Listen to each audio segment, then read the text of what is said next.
Baik, bismillahirrahmanirrahim. Assalamualaikum warahmatullahi wabarakatuh.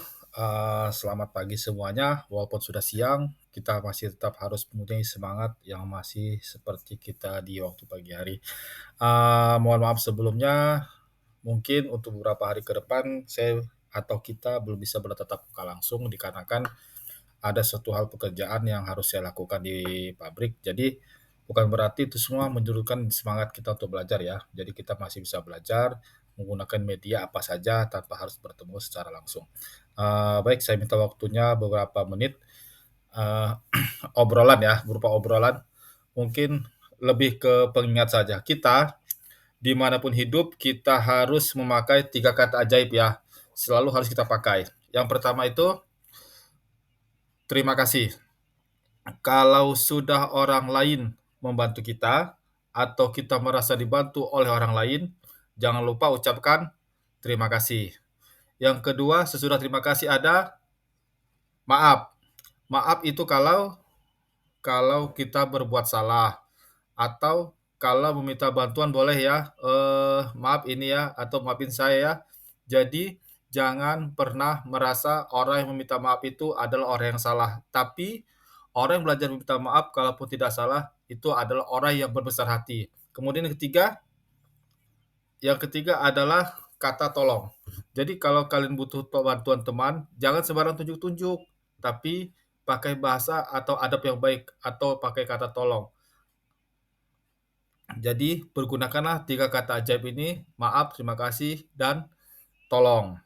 Jadi selalu pakai minimal 3 kata ini dalam kehidupan sehari-hari, mau itu pada teman ataupun pada orang yang lebih tua. Jadi tetap pakai maaf, tolong, terima kasih ya. Itu, dengan kata-kata itu insya Allah hidup kita relatif lebih aman, relatif lebih nyaman, relatif lebih mudah untuk dihargai teman, itu. Baik, kita lanjut saja. Untuk materi yang pertama ini, di awal kegiatan kita akan mulai dengan materi berjudul diagnosa PC. Apa ini diagnosa PC? Yaitu yang pernah saya sampaikan sebelumnya di pertemuan kita sebelumnya, bahwa kita mungkin akan lebih fokus pada perakitan komputer atau PC. Nah, sebelum kita menuju ke perakitan itu sendiri, kita harus bisa mendiagnosa PC itu terlebih dahulu. Eee, jadi baik, yang pertama kita harus tahu adalah kegiatan belajar kita ini apa, tujuannya apa, dan uraian materinya apa. Kegiatan belajar kita adalah pengenalan pesan atau peringatan kesalahan saat booting pada PC melalui POS. Artinya apa? Jadi kita bisa tahu urutan ketika PC itu dihidupkan pertama kali dengan cara menekan tombol power sampai dia tampil di monitor. Jadi POS atau power on self test itu akan dapat kita tahu. Yang kedua, tujuan. Tujuan di sini adalah agar kalian mampu mengidentifikasi gejala kesalahan atau kerusakan pada saat pengoperasian PC. Yang kedua, kalian mampu mengidentifikasi jenis-jenis pesan atau peringatan kesalahan yang terjadi pada saat booting atau PC digunakan. Nah, lalu selanjutnya adalah uraian materi. Uraian materi ini adalah POS, yaitu Power on Self Test, yaitu tes yang dilakukan oleh PC untuk mengecek fungsi-fungsi komponen pendukung PC apakah bekerja dengan baik. Jadi dalam PC itu terdiri dari beberapa gabungan komponen.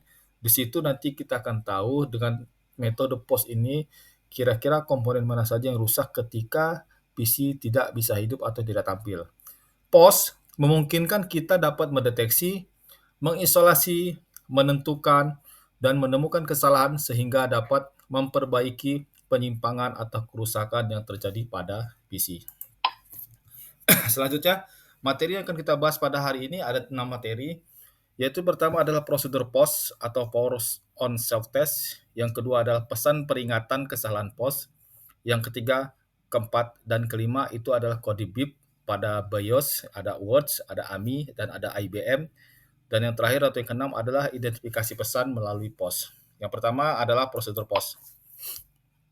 Prosedur POS atau Power on Self Test, yaitu urutan prosedur POS adalah sebagai berikut. Yang pertama adalah tes power supply, yang kedua adalah secara otomatis dilakukan riset terhadap kerja CPU. Yang ketiga, ada pengecekan terhadap BIOS dan isinya. Yang keempat, ada pengecekan terhadap CMOS. Yang kelima, melakukan pengecekan CPU. Yang keenam, memori sebesar 16 KB harus tersedia. dan yang terakhir adalah pengecekan I/O controller dan bus controller. Jadi urutan pos yang kita lakukan ketika kita menghidupkan PC adalah pertama kita harus tes dulu power supply-nya. Kemudian setelah power supply hidup kita lihat apakah secara sistem dia akan melakukan riset terhadap kerja CPU itu sendiri. Kemudian ada pengecekan terhadap BIOS dari isinya, termasuk settingan-settingan di BIOS. BIOS itu adalah operating system juga yang ada di komputer. Kemudian melakukan pengecekan terhadap CMOS dan sampai ke pengecekan I/O controller dan bus controller. Nah, urutan prosedur pos itu sendiri adalah yang pertama adalah tes power supply ditandai dengan lampu power hidup dan kipas pendingin power supply berputar. Intinya gini, ketika kita ngidupin komputer dengan menekan tombol power yang ada di PC, indikasi pos yang pertama itu komputer dikatakan normal yaitu lampu LED, lampu power itu nyala.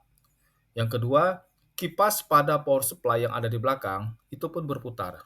Jadi kalau misalnya dua ini hidup, dua ini berjalan normal, ada kemungkinan besar PC tersebut bisa hidup atau bisa tampil di monitor. Lalu setelah itu terjadi pos berikutnya yang dilakukan oleh PC atau sistem, maka secara otomatis akan melakukan reset terhadap kerja CPU oleh sinyal power good yang dihasilkan oleh power supply. Jika dalam kondisi baik, pada saat dihidupkan. Kemudian CPU mulai melaksanakan instruksi awal pada ROM BIOS dan selanjutnya. Nah, lalu untuk materi yang kedua adalah pesan atau peringatan POS.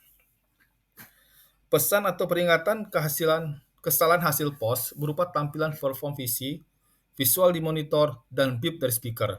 Jadi, peringatan atau ketika terjadi error pada hardware atau komponen di PC tersebut, POS itu akan menampilkan pertama tuh dari performa PC-nya sendiri.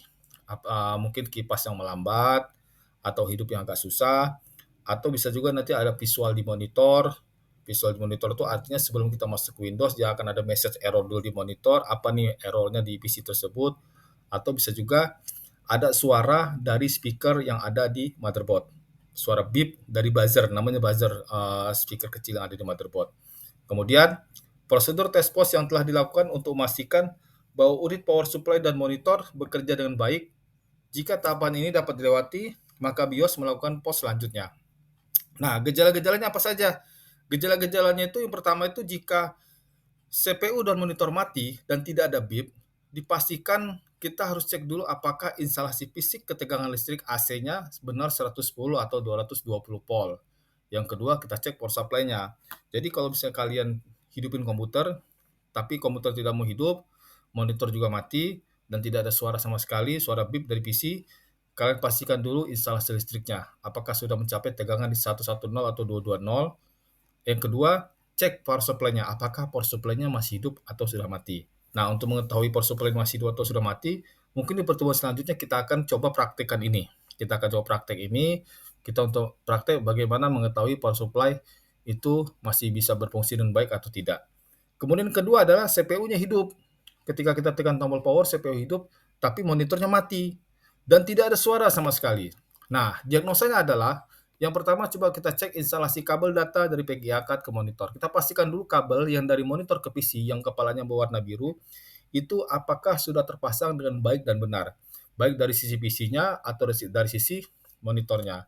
Kalaupun sudah merasa baik dipasang dan masih belum tampil di monitor, coba kita ganti kabelnya dulu terlebih dahulu. Mungkin kabelnya bermasalah.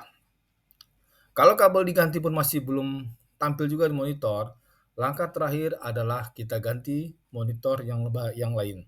Kalaupun masih belum tampil juga, kita akan masuk ke step selanjutnya. Mungkin ada kerusakan dari sisi hardware-nya. Nah, kemudian CPU hidup, monitor mati, dan ada beep. Nah, ini kemungkinan kita sesuaikan dengan jenis bunyi beep-nya.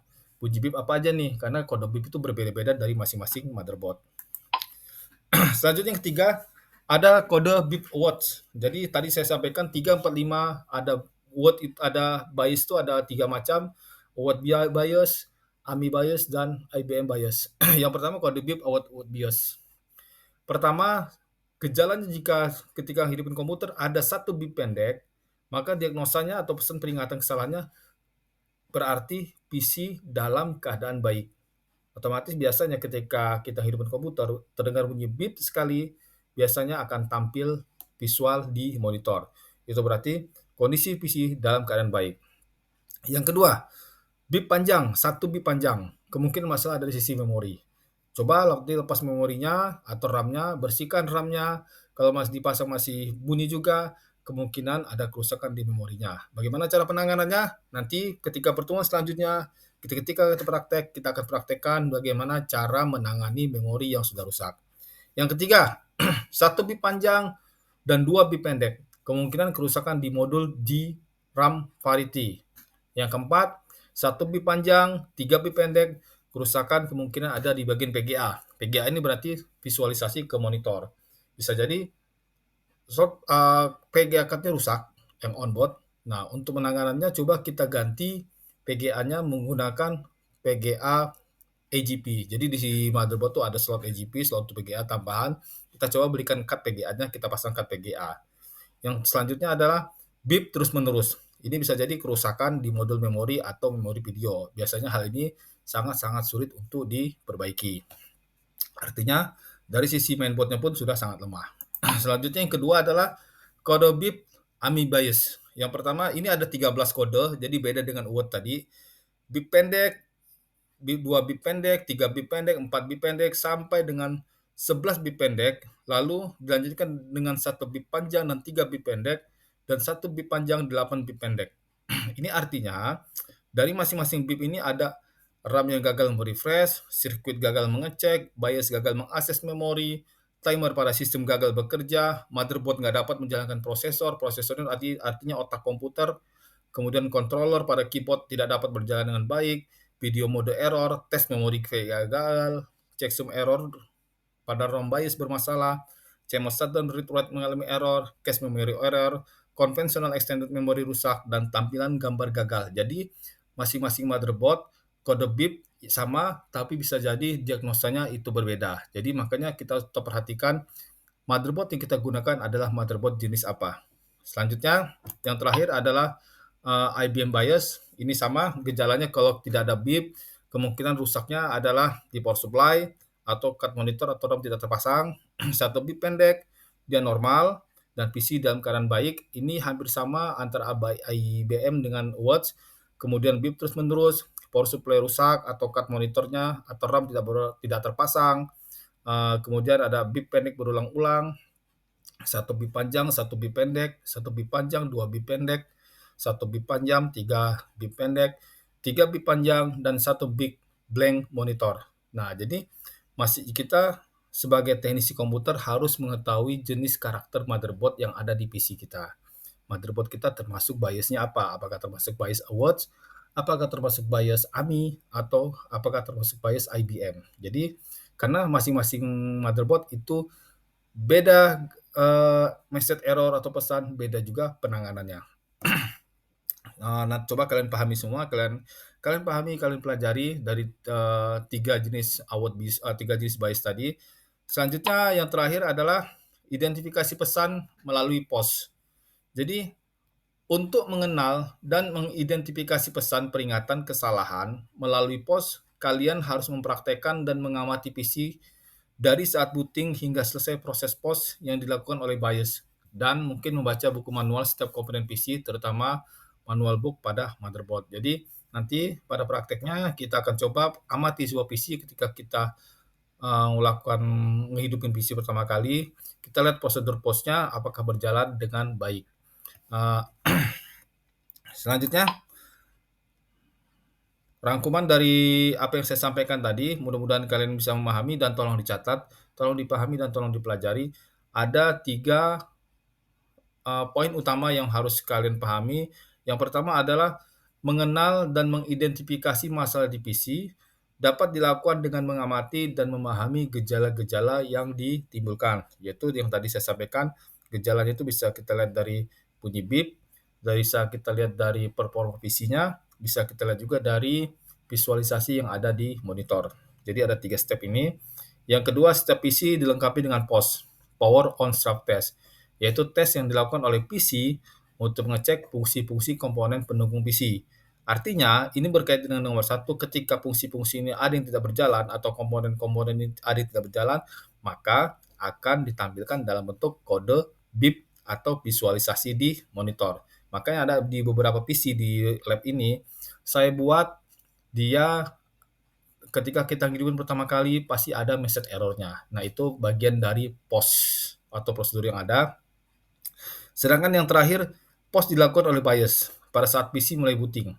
Dan hasil POS ditunjukkan oleh kinerja, tampilan visual di monitor, dan kode BIP dari speaker PC. Jadi masing-masing PC itu sudah ada speaker bawaannya. Ada yang otomatis terpasang di mainboard, ada juga yang kita harus pakai buzzer lagi.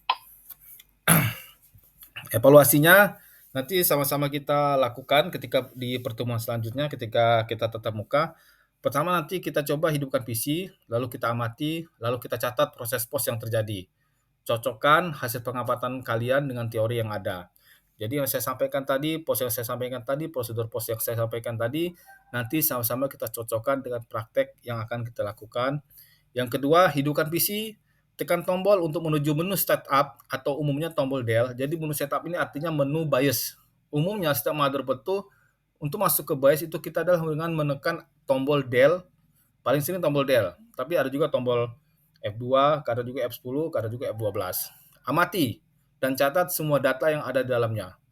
Lalu cocokkan hasil pengamatan kalian dengan buku manual reference dan kondisi hardware yang terpasang. Jadi dari BIOS itu adalah pusat informasi dari komponen yang terpasang pada PC.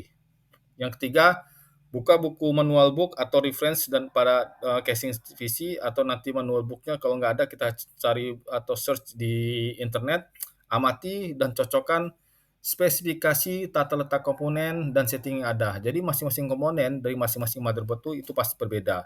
Nah, di situ kita bisa cocokkan semuanya. Lalu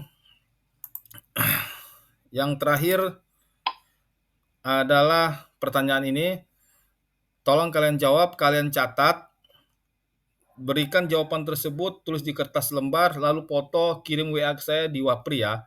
Yang pertama, jadi hari ini juga di jam pelajaran terakhir langsung kalian langsung kalian WA kirim saya. Pertama, sebutkan dan jelaskan langkah-langkah POS.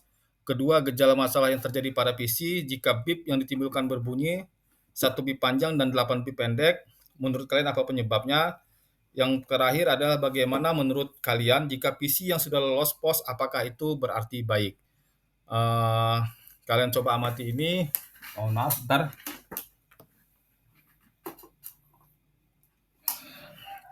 Kalian coba amati ini, kalian coba jawab ini.